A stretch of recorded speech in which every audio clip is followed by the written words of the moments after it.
السلام علیکم۔ کراچی کے شہری ڈاکو سے تنگ آ گئے، شہریوں نے سڑک پر ہی اپنی عدالت لگا لی۔ ناگن چورنگی پر مشتعل ہجوم کے تشدد سے مبینہ ڈاکو ہلاک۔ کیا آپ حالات حاضرہ سے آگاہی حاصل کرنا چاہتے ہیں؟ خبر کے پیچھے چھپے اصل حقائق جاننا چاہتے ہیں تو ابھی سبسکرائب کیجئے جلمل پاکستان کو اور ساتھ ہی گھنٹی کے نشان پر کلک کر دیں۔ آپ کو بتاتے چلیں کہ کراچی کے علاقے نارتھ کراچی میں ناگن چورنگی کے قریب عوام کے تشدد سے مبینہ ڈاکو ہلاک ہو گیا۔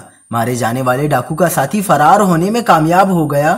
تیموریہ کے علاقے بفر زون الحبیب ریسٹورنٹ کے سامنے ناگن والے پل پر شہریوں نے مبینہ ڈاکو کو پکڑ کر تشدد کا نشانہ بنایا، جس سے اس کی ہلاکت واقع ہو گئی۔ ڈاکو کی لاش چیپے ایمبولینس کے ذریعے تیموریہ تھانے منتقل کی گئی، جہاں سے کئی گھنٹے کی تاخیر کے بعد لاش عباسی شہید اسپتال لائی گئی۔ مارے جانے والے ڈاکو کی فوری طور پر شناخت نہیں ہو سکی۔ مبینہ ڈاکو کی لاش عرصہ کی شناخت کے لیے سرخانے میں امانتاً 3 دن کے لیے رکھوا دی گئی ہے۔